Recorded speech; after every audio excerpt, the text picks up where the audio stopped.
penalties are costing the taxpayer $2.7 billion a year.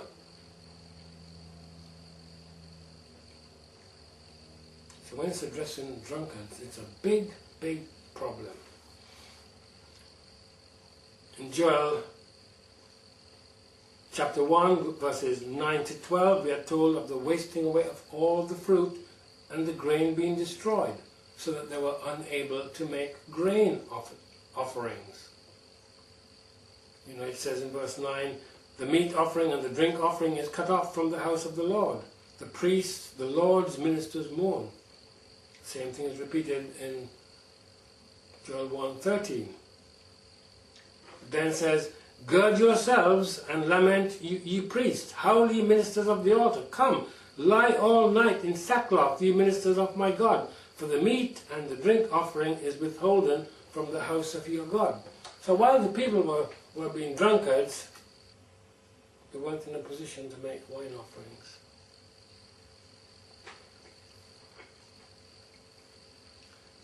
Then, you know, we have some detail of the destruction of the agricultural produce.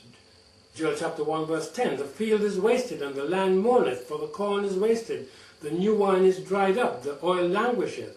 Verse 11, be ye ashamed, O ye husbandmen, howl, O ye vine dressers, for the wheat and for the barley, because the harvest of the field is perished, the vine is dried up, and the fig tree languisheth, the pomegranate, the palm tree also, and the apple tree, even all the trees of the field are withered, because joy is withered away from the sons of men. Verse 17, the seed is rotten under the clods, the garners are hid, are laid desolate, the barns are broken down, for the corn is withered. We see that fire is the tool used to destroy the grass for the animals and the fruit trees. Fire! We were saying that these revivalists keep saying fire, don't they? Well, they're certainly getting it here.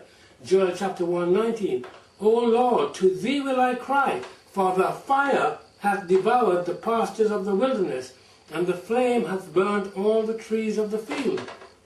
Well, California is still going through the fires. They've had some more flare up today, and these started on June 21st, when they say over 1,000 dry lightning hits, ignited fires. Well, they still haven't put them out. This is a month later.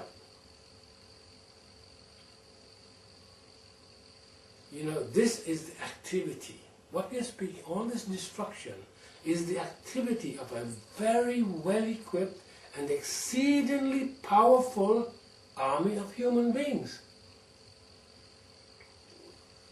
And you know, it is highly unlikely that there is a single Christian amongst them. Joel chapter 2 and verse 3, a fire devoureth before them, and behind them a flame burneth. The land is as the garden of Eden before them, and behind them a desolate wilderness. Yea, and nothing shall escape them. As a result, all the vegetation and the animals are being killed. It says, and nothing shall escape them. It doesn't even say, and no one shall escape. It goes further and says nothing. Not just people, everything. You know, a recent rhema from the book of Job 33, the Almighty says that He has chosen the very best people for the jobs that have been assigned to them from the foundation of the world. Babylon and Assyria punished Israel severely. This is my comment now. And now we can be sure that this prophecy of this great army from the north will be precisely fulfilled.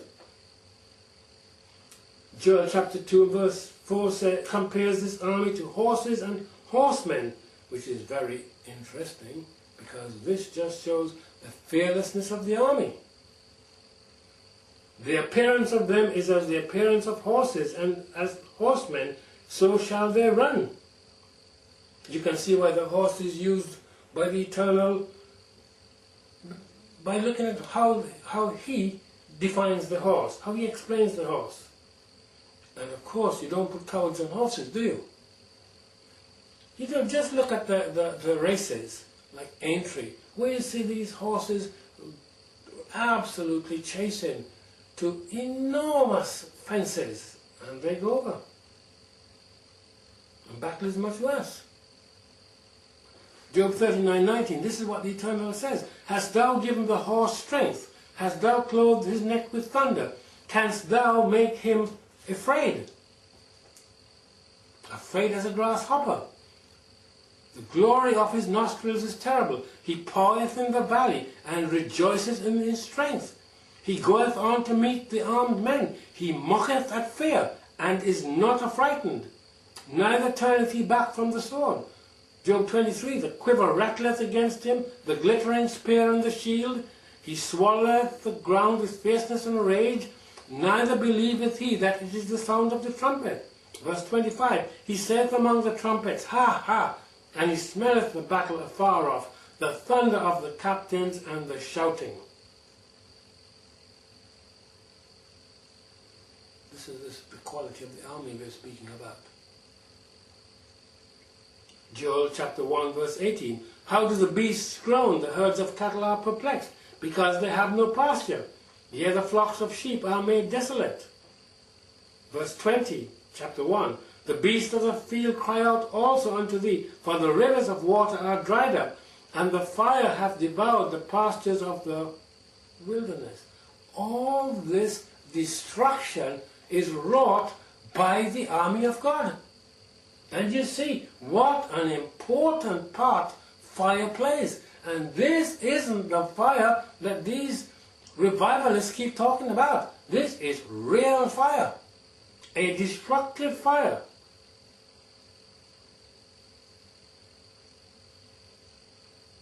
Joel chapter 1 verse 15, alas for the day of the Lord is at hand, and as a destruction from the Almighty shall it come.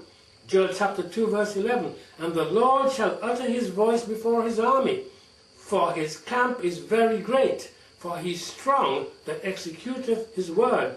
For the day of the Lord is great and very terrible, and who can abide it? It's all leading up to the day of the Lord and including the day of the Lord. I just repeat that. The Lord shall utter his voice before his army. And it explained it that this army from the north qualified as his army. I ask the question again.